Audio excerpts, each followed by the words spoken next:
Amém, gente? Para a palavra de Deus que está no livro de Marcos, eu vou ler só alguns versículos, depois eu vou dar contexto, porque texto sem contexto, você já sabe, é pretexto para heresia. Marcos capítulo número 5.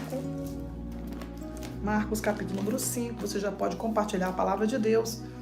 Certamente tem alguém que precisa ouvir a mensagem e hoje, segura aí que eu vou falar.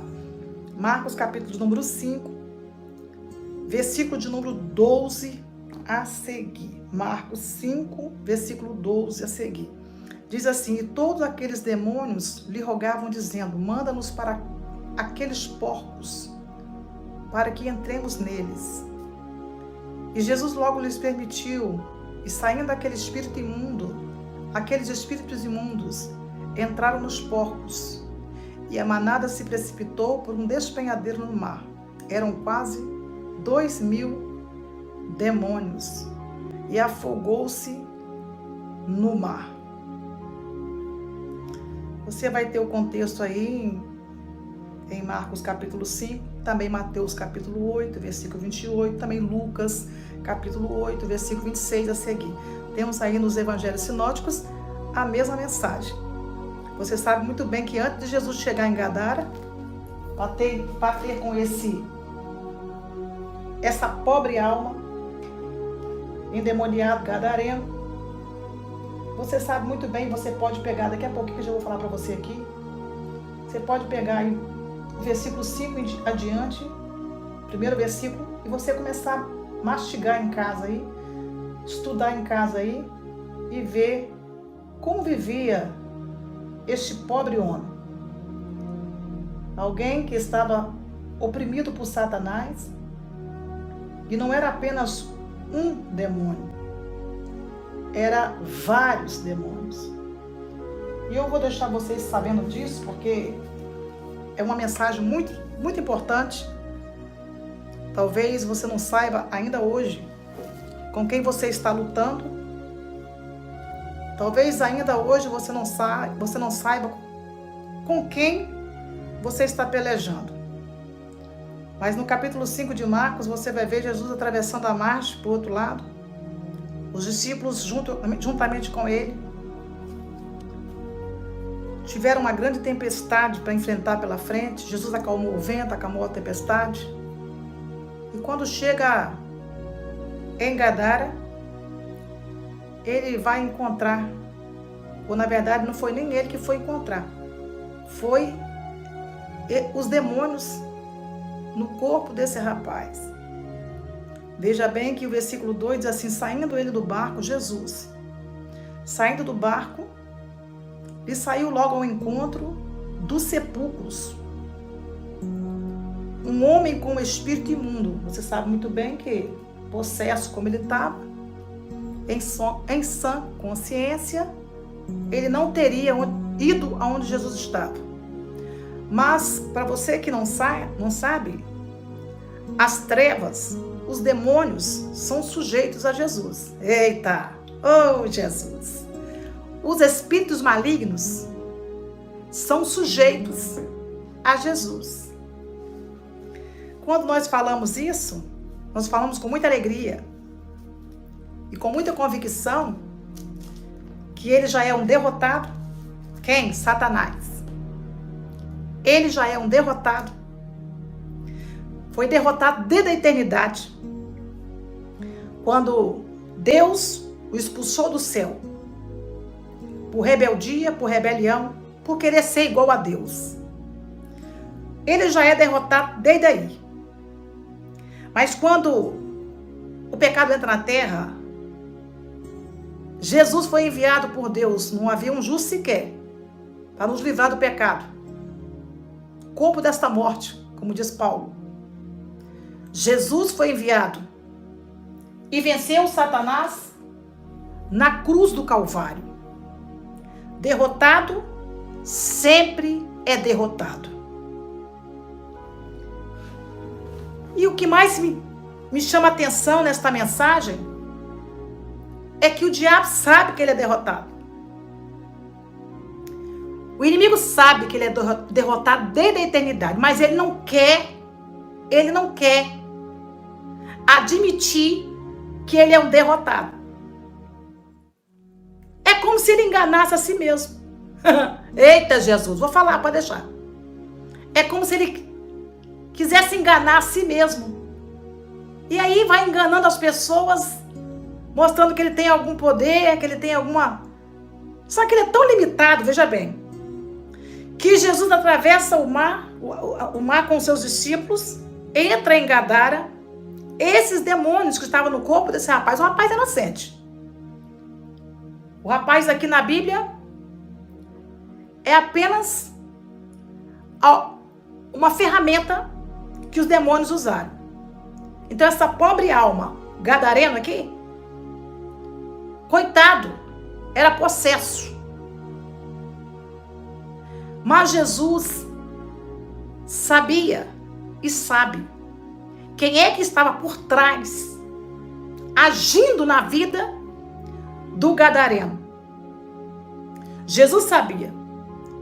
Tanto é que Jesus, ele saía do lugar onde estava e ia sempre ao encontro das pessoas que mais precisavam. Ele foi ao encontro da mulher samaritana, no Evangelho de João, capítulo 8. Capítulo 4, 8, sempre me confundo. E aqui nós temos a história do gadareno. Jesus atravessa o mar para o outro lado e vai entrar em Gadara.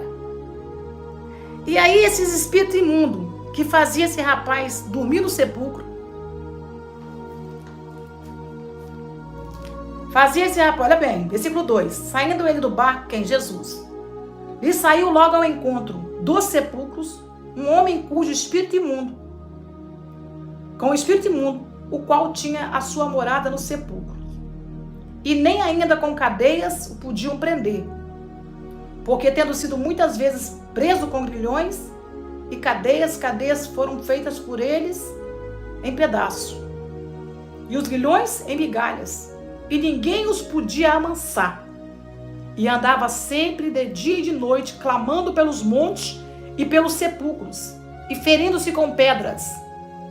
E quando viu Jesus ao longe, correu e o adorou.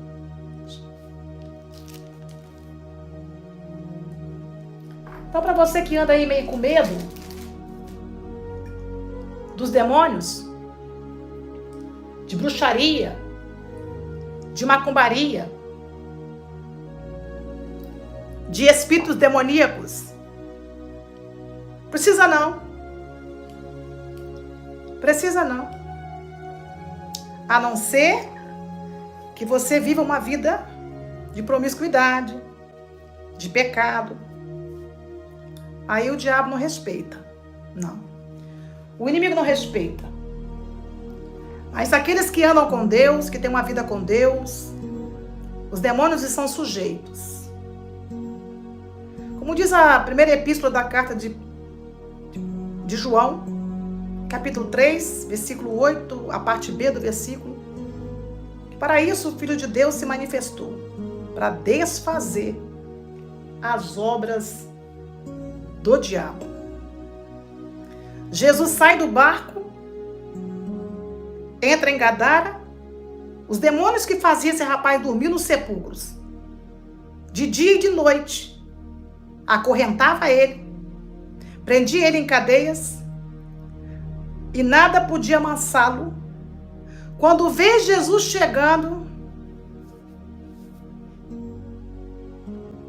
correu de Jesus? Não. Correu não. Não correu de Jesus não. Não. Ele foi até Jesus e se ajoelhou. Ele foi até Jesus e se ajoelhou. Quem? O rapaz? O rapaz era apenas um escravo de Satanás. E os demônios se sujeitam a Jesus. E os demônios sabiam que Jesus tinha chegado lá para expulsá-los. Vai sempre chegar uma hora. A hora sempre chega. Não tenha dúvida. Hello! A hora sempre chega. Qual hora, pastora?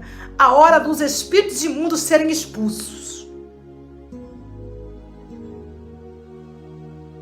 Jesus entra em Gadara. Esse rapaz que dormia nos sepulcros, não tinha convivência com a família, vivia sendo preso por grilhões, por cadeias, e eles se aguçavam todos, quebravam as cadeias, quebravam as correntes, ninguém podia amassá-lo. Eita! Vou falar, Jesus! Mas tem um, eita glória! Tem um, Rei dos Reis, Senhor dos Senhores, Senhor dos Exércitos, Deus poderoso na batalha, que foi chegando em Gadara. Eita, que eu não consigo falar baixo hoje. Foi chegando em Gadara. Eita, lamanchobia nassore canturergia. Os demônios tiveram que ir ao encontro de Jesus. Você não está entendendo. Vou falar, você não está entendendo. Eles tiveram que ir até Jesus. Se prostraram diante de Jesus.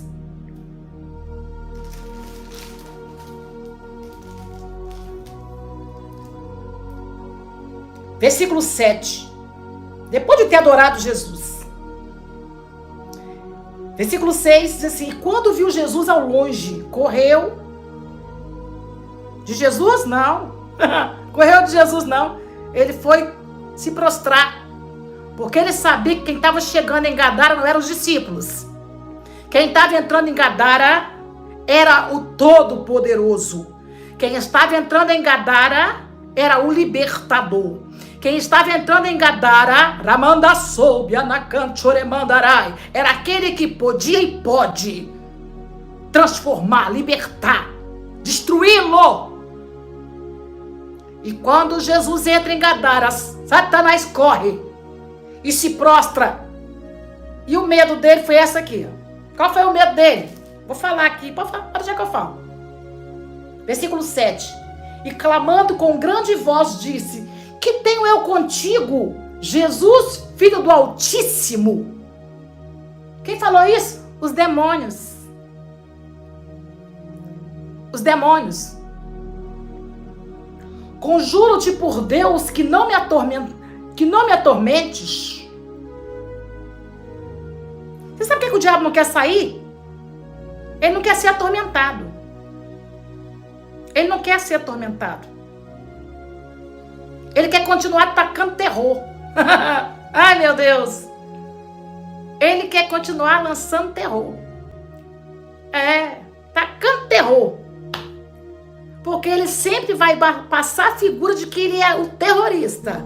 Fala, Jesus, pode deixar.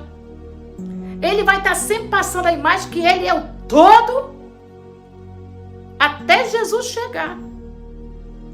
Enquanto Jesus não chegava, ele fazia o pobre do rapaz dormir no sepulcro, de dia e de noite, as correntes quebravam. Ninguém podia amansá-lo. Ninguém. Ninguém dos homens, ninguém ser humano podia amansá-lo.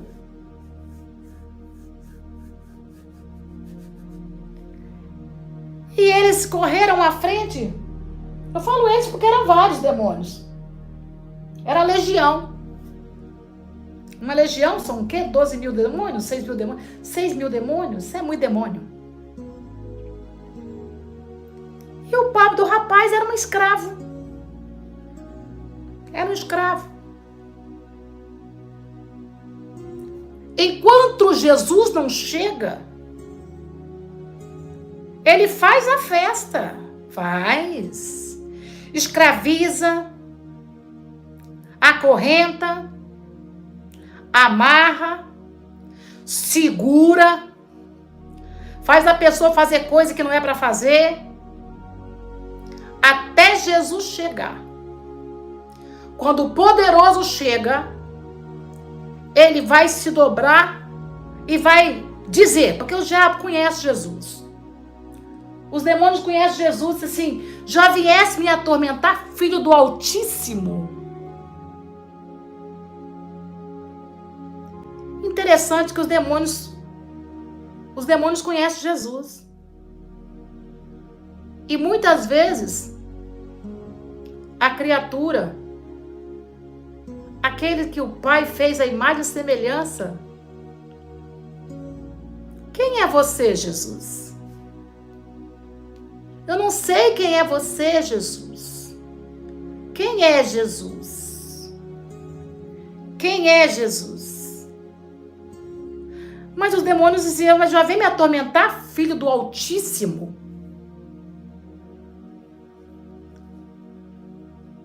Eles sabiam que Jesus podia com eles. E eu já falei em outras lives minhas, eu vou repetir aqui para que você, caso você tenha esquecido. Parece que Jesus ele chega no segundo minuto, nos 45 minutos do segundo tempo, apertadíssimo na batalha contra Satanás.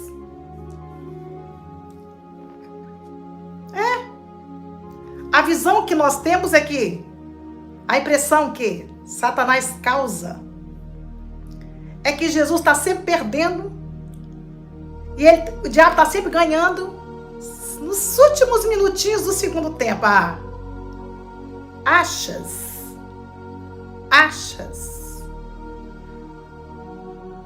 Jesus só não age quando não é a hora dele agir. Quando chega a hora dele agir, tem que sair.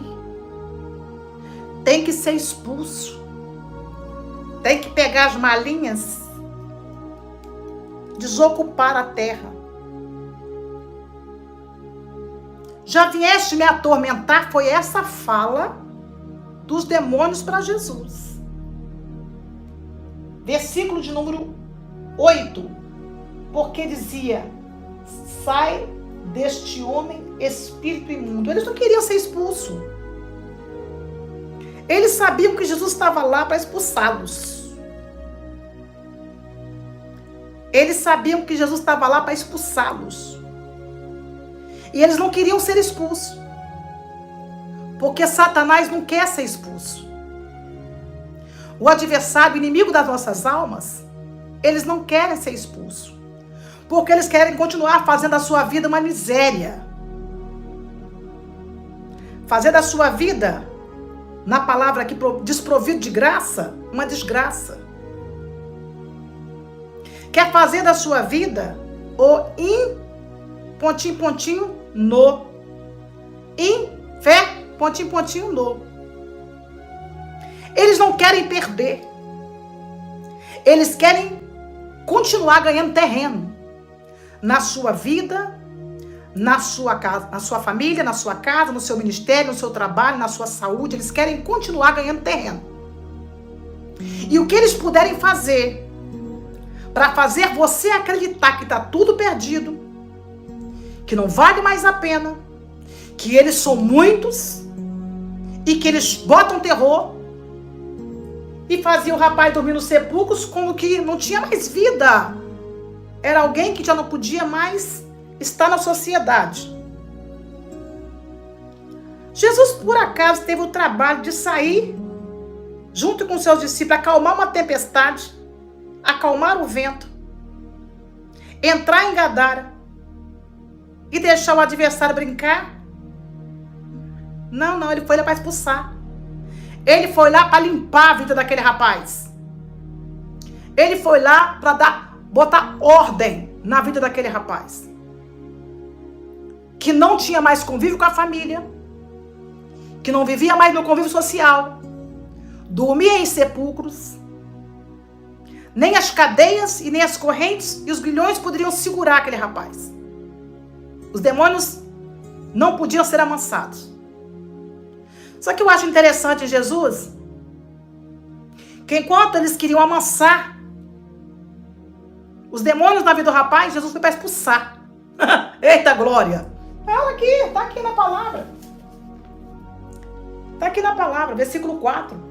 Porque tendo sido muitas vezes preso com grilhões e cadeias, as cadeias foram por eles feitas em pedaços, e os grilhões em migalhas, e ninguém o podia amansar. Jesus não chega em lugar algum para passar a mão no diabo e amansar ele, não. Fica calminho aqui. Não, não, não. Jesus não chega para amansar. Ele chega para expulsar. Eu não sei quanto tempo Satanás tem feito uma bagunça na sua vida. Eu não sei por quanto tempo ele tem feito uma bagunça na sua família. Eu não sei quanto tempo ele tem bagunçado o coreto na sua história. Mas Jesus sabe. E o momento está chegando que Jesus não tem conversa. Não é eu vim cá para te amassar, não, eu vim cá para te expulsar. Eu vim cá para fazer você saber que você não tem condição alguma de ficar mais nesse rapaz. Você vai ter que desocupar essa morada aí. Você vai ter que desocupar essa morada aí. E esse rapaz que mora no sepulcro, por tua causa, Satanás vai ter que desocupar, ele vai ter que voltar à convivência com a família e com a sociedade.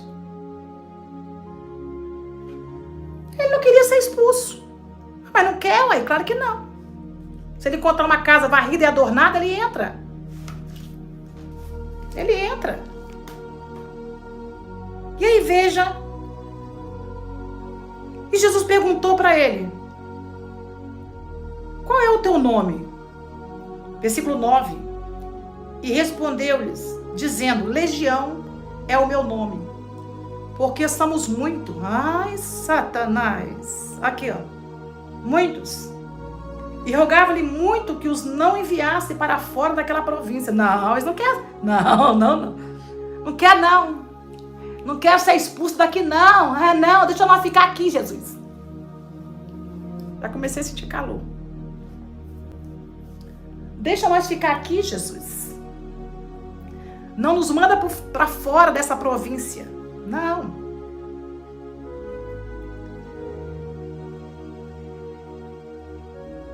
E andava ali, pastando no monte, uma grande manada de porcos. E todos aqueles demônios lhe rogavam, dizendo: manda-nos para aqueles porcos, para que entremos neles. E Jesus logo permitiu. E saindo aqueles espíritos imundos, entraram nos porcos. E a manada se precipitou por um despenhadeiro no mar. Eram quase 2.000. E afogou-se no mar. E os que apacentavam os porcos fugiam. E o anunciaram na cidade, nos campos. E saíram muitos a ver o que era aquilo que tinha acontecido. E foram ter com Jesus e viram um demoniado, o qual tivera a legião assentado, vestido em perfeito juízo. E temeram. Você veja, legião. Mais de 2.000 demônios. Se não fugiu a memória se é 6.000, se é 12.000. 6.000. Se você lembrar, fala aí. Entraram na manada de porcos. Quase 2.000 porcos. Que se precipitaram no mar. 6.000 demônios. E era 2 manadas de porcos. 2.000. 2.000 porcos. 6.000 demônios. Dentro de 2.000 porcos. Olha o estrago que fizeram. Olha o estrago que fizeram. Os porcos precipitaram no mar. Do despenhadeiro. E aí a fama de Jesus correu. Foram lá para saber o que tinha acontecido. Estava lá o rapaz sentado em seu perfeito juízo. Você pensa que eles gostaram? Não. Porque eles querem continuar usando pessoas inocentes. Os demônios querem continuar fazendo pessoas de escravas. Os demônios querem continuar fazendo pessoas escravas. E isso para eles, porque os judeus, no tempo de Jesus, sempre foram materialistas. Eles se preocuparam mais com a manada de porcos que se perderam do que um rapaz que dormia nos sepulcros ser liberto e voltar ao juízo perfeito, e voltar ao convívio social, e voltar à família. Para quem, qual é o lucro quando alguém é liberto? Qual é o lucro? Para quem é o lucro quando alguém é liberto? Quando alguém é liberto, quem é materialista, quem ganha com a pessoa que é escrava, me faz lembrar quando Paulo expulsou o espírito de adivinhação daquela moça, que dava muitos lucros, não me engano, acho que é Atos dos Apóstolos, com adivinhação. E quando Paulo expulsou, Paulo comprou uma briga. Eu quero encerrar essa mensagem, porque essa passagem é muito conhecida, dizendo para você nesta noite que o único interessado em querer ver você liberto, em querer ver você bem, em querer ver você de volta ao convívio familiar, de volta ao convívio social, não são os interesseiros, não são aqueles que pensam no seu próprio umbigo. Essa gente ganha com isso. Quando pessoas viram escravas, elas ganham com isso. Percebe que quando os porcos caíram no despenhadeiro, logo Jesus arrumou uma confusão. Por quê? Porque eles não queriam Jesus no território deles. Nós estamos vivendo um tempo que espiritualmente, como diz Efésios capítulo 6, versículo 12, a nossa luta não é contra a carne, não é contra o sangue, é contra principados, é contra a potestade, é contra o príncipe da maldade nas regiões celestiais. As pessoas não estão interessadas em libertação do outro. Não. Todo mundo quer ganhar um pouquinho. Quando alguém fica atormentado, acorrentado, todo mundo ganha. Quem ganha? A rede farmacêutica. Quem ganha? Quem ganha? Com as fortes medicações, porque eles querem amansar os demônios. Eles não querem expulsar. Não. E as pessoas ganham com as pessoas que são escravas. Quem ganha com isso, pastora? Ganha também o tráfico de drogas. Tráfico de droga ganha. Quando a pessoa é escrava, ele não quer, não tem interesse. Não há interesse de uma pessoa ser liberta. Não há interesse. Toda essa gente ganha. Só quem perde, quando os demônios associam-se de pessoas, é o reino dos céus. Mas quando essas pessoas são libertas, o reino dos céus ganha. Porque para isso se manifestou o Filho de Deus, para desfazer as obras do diabo. Não se preocupe não, porque vai chegar o tempo de Jesus entrar nessa província e mostrar quem é que manda aí. Eita! Vai chegar o momento de Jesus entrar nessa província. Não importa o que Satanás vai dizer, vai fazer. Não importa, ele vai ter que reconhecer que quem está chegando é o Filho do Altíssimo.